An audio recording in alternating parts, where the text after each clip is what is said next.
अस्सलाम वालेकुम। Welcome Roohi kitchen. हाँ जी, आपको खुशामदीद रूही किचन में। आप मेरे चैनल को सब्सक्राइब करें, लाइक करें, अच्छे अच्छे कमेंट्स लिखा करें। और आइए देखते हैं कि आज रूही किचन में क्या बन रहा है। तो रूही किचन में आज बन रहे हैं आलू गोश्त। जी हाँ, आलू गोश्त सबके पसंद के होते हैं, लेकिन अगर अच्छे बने हुए हों, मज़ेदार किस्म के, तो इसका मज़ा दुबाला हो जाता है। तो देखते हैं आज कैसे बनते हैं आलू गोश्त। इसके लिए हमें जो चीज़ें चाहिए, गोश्त लिया हमने, हड्डी वाला गोश्त लें, आधा किलो गोश्त है। आधा किलो से थोड़ा सा ज़्यादा ही है, लेकिन ये है कि हड्डी वाला गोश्त है। हड्डी, इसके लिए हड्डी वाला गोश्त ही डाला जाता है। प्याज, टमाटर, सब्ज़ मिर्च, लहसुन और अदरक, ये चीज़ें इसमें डलेंगी। अभी स्पाइसेस जो, यहाँ हमने लहसुन छील लिया है, प्याज काट लिया है, टमाटर को भी हमने काट लिया है, और ये सब्ज़ मिर्च साथ, अदरक हमने कूट लिया है। ये नमक है, सालन मसाला, कुटी सुरख मिर्च, गरम मसाला। ये कितना कितना डालना है ये मैं आपको साफ जब डालूंगी बता दूंगी। खुशक धनिया पिसा हुआ, ये हमने अदरक जो कूटी है, इसको थोड़ा थोड़ा कूट ले। ये हल्दी है, और हल्दी के साथ पिसी हुई सुरख मिर्च, और ये पानी इसमें हम इस्तेमाल करेंगे। चले शुरू करते हैं। तेल डाला है, और वो प्याज जो काट के रखा था वो प्याज डाल दिया है इसके अंदर। प्याज को हमने ब्राउन नहीं करना, सिर्फ इसका कच्चापन खत्म करना है। इसका अगर कलर आ गया तो फिर वो गोश्त में आएगा और शोरबे में भी जाएगा, जिसलिए प्याज को ब्राउन नहीं होने देना, इसको इसका सिर्फ कच्चापन खत्म करना है। और डीफ्रास्ट किया हुआ ही गोश्त इसमें डालें, या फ्रेश लेके आए हैं वो बनाए। फ्रीज किया हुआ गोश्त उसी तरह इसमें नहीं डाला जाएगा। तो प्याज हमारा थोड़ा थोड़ा ब्राउन, थोड़ा थोड़ा इसका कच्चापन खत्म हो रहा है। तो इसके साथ हम फिर इसमें लहसुन डाल देंगे। अच्छा, इसमें आप खड़ा मसाला भी थोड़ा सा डाल सकते हैं। दालचीनी, इलायची, वो काली बड़ी जो इलायची होती है वो डाल सकते हैं, एक दो लौंग डाल सकते हैं ये गोश्त में। और वो भी इसी जगह पे जब ये वो लहसुन डाला है, इसके साथ ही आप वो चीज़ें भी डाल सकते हैं। उसका भी जायका अच्छा आता है शोरबे में। अभी इसमें हमने हमने उनको ब्राउन नहीं होने दिया। थोड़ा सा लहसुन डालने के थोड़ी देर बाद उसको हल्का सा फ्राई किया, और उसके साथ ही फिर हमने गोश्त डाल दिया इसके अंदर। अभी गोश्त को हमने थोड़ा सा फ्राई करना है, लेकिन वो डीप फ्राई वाला काम नहीं इसके साथ होगा। सिर्फ इसके अंदर जो पानी है, फ्रीज हुए हुए का जो पानी था, और गोश्त का अपने अंदर भी पानी होता है, वो पानी हमने इसका खत्म करना है।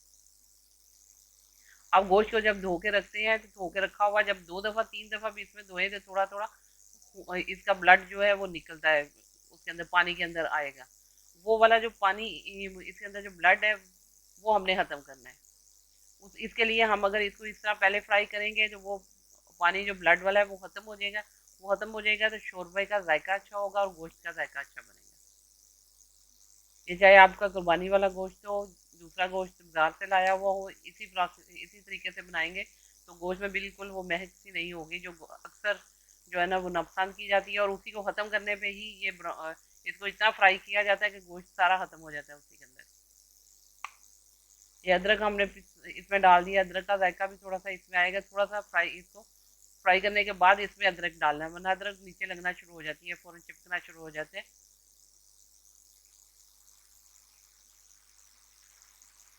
अदरक डाल के हम थोड़ा सा इसको फ्राई करेंगे, ताकि वो जायका जो है अदरक का वो भी गोश्त के अंदर आ जाए। अभी हम इसमें 2 टीस्पून कुटी हुई सुरख मिर्च डालेंगे।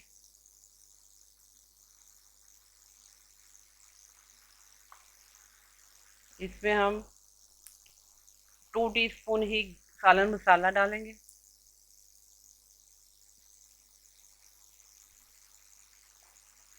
गोश्त फ्राई हो तो ये सारे मसाले तब डालने हैं। नमक हमने 1 टीस्पून डाला है इसमें।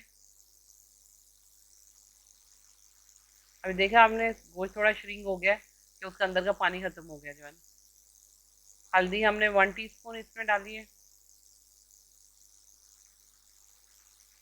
और सुरख मिर्च भी हमने पिसी हुई 1 टीस्पून डाली है। अभी हम इसको थोड़ा सा ही फ्राई करेंगे। मसाले जब डाले हैं तो थोड़ा सा हम इसमें चम्मच चला के, ताकि इसके अंदर अभी पानी नहीं है तो इसलिए वो जो है ना मसाले जल जाएंगे। तो फ़ौरन इसमें हमने टमाटर डाल दिए। टमाटरों के साथ भी टमाटरों को अपने गिलाना नहीं है, इस तरीके से सिर्फ इसमें यह है कि वो अभी जो मसाले डाले हैं उनके उनके बीच में टमाटर का हल्का हल्का पानी निकलेगा तो वो जलेंगे नहीं, इसलिए हमने इसमें टमाटर अभी डाल दिए। अभी हम इसमें पानी डाल देंगे, इसको हम गलाएंगे।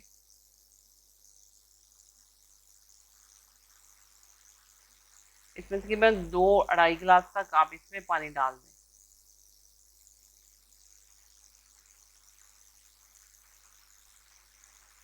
अभी इस तरीके से आप बनाएंगे तो इसके अंदर से बिल्कुल महक खत्म हो जाएगी। ये इतना हमने तकरीबन 2.5 गिलास इसमें पानी डाल दिए। और इसको 8-10 मिनट तक हम इसको कवर करेंगे, वेट देंगे। आप अपने अपने हिसाब से इसको वेट दे लें, गोश्त जितना का है या जितना आप इसको गोश्त को गलाने के लिए इसको वेट वगैरह लगाते हैं अपने प्रेशर कुकर के हिसाब से। प्रेशर कुकर के साइज़ के हिसाब से भी वेट का होता है, गोश्त के हिसाब से भी वेट का होता है। आप अपना जिस तरह लगाते हैं आप उसी तरह इसको लगा लें। 8-10 मिनट तक इसको हम वेट देंगे। तो अभी हमने 10 मिनट के बाद इसको खोला है तो हमारा पानी भी इसका ख़त्म हो चुका है और ये गल भी चुका है। अभी हम इसको भूनेंगे। अभी इसका भूनने में हमें ज़्यादा मुश्किल नहीं होगी और ना ज़्यादा टाइम लगेगा। देखा आपने फ़ौरन इसका अब घी अलहदा होना शुरू हो गया, इसलिए कि ये अभी खुशक धनिया हम डालेंगे इसमें। तकरीबन 2 टीस्पून डाल लें। गरम मसाला जो है वो इसमें 1/2 टीस्पून डलेगा, ताकि लास्ट में भी हमने 1/2 टीस्पून इसमें डालना है। और ये गरम मसाला और खुशक धनिया इसी जगह पे डलेगा जब पानी इसका ख़त्म हो जाए और ये गल जाए, ताकि गोश्त के अंदर इसका जायका दोनों चीज़ों का चला जाए। अगर हम पहले डालते तो वो गोश्त के अंदर उसका जायका नहीं जाना था ठीक तरह से, पानी इसमें पकना था और उसका फ्लेवर चेंज हो जाना था।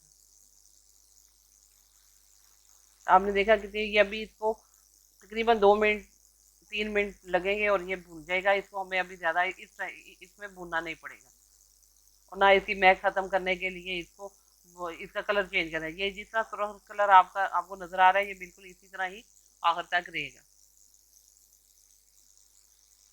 ये देखिए गोश्त अच्छा था सा गल चुका है। अभी हमने आलू भी डालने हैं इसके अंदर और आलू के साथ भी थोड़ा इसमें गलेगा। तो इसको तकरीबन 2 मिनट 3 मिनट तक ही भुने, इससे ज़्यादा इसको भुनने की अभी ज़रूरत नहीं है। ताकि मसाले इसके सारे जो है ना वो पक चुके हैं। वो अदरक लहसुन है उसका भी जायका नहीं इसमें आएगा, प्याज वगैरह का भी नहीं उसका आएगा अभी, ताकि वो भी सारे गल चुके हैं। और गोश्त ऑलरेडी हमने पहले उसको भुना हुआ है, इसलिए उसको ज़्यादा भी भुनने की भी ज़रूरत नहीं है।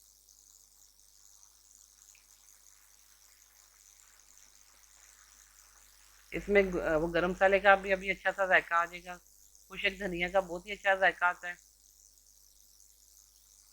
आप अच्छे अच्छे कमेंट्स लिखा करें, बनाया करें, मुझे बताया करें बनाया और ये कैसा लगा।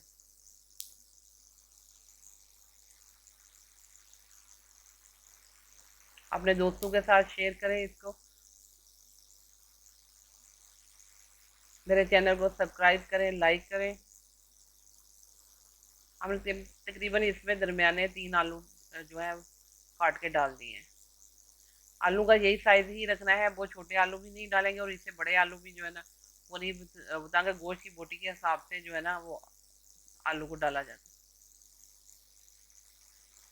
अभी इसमें हम जो पानी डालेंगे वो शोरबे के हिसाब से डालेंगे कि हमें आलू को गलाना भी है और इसका शोरबा भी पक जाए।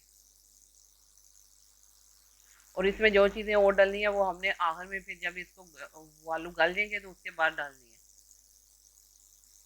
तकरीबन मैंने 2-2.5 गिलास इसमें पानी डाल दिए, ताकि हमने इसको प्रेशर दे के ही, वेट चला के ही इसको आलू को गलाना है, और ये तकरीबन 3-4 मिनट में आलू गल जाते हैं। ये ले हमने 5 मिनट के बाद इसको खोला है। इसमें अभी खुशक मेथी डाल दें, धनिया डालें, वो आधा हाफ टी स्पून हमने रखा था वो गरम मसाला, वो डाल दें। देखा इसका कलर कितना अच्छा हुआ आया है, मेथी से इसका एकदम ऊपर ऑयल जो है वो सारा ऊपर आ जाता है। इसको ज़रूर बनाएं और फिर मुझे ज़रूर बताएं कि ये कैसा बना है।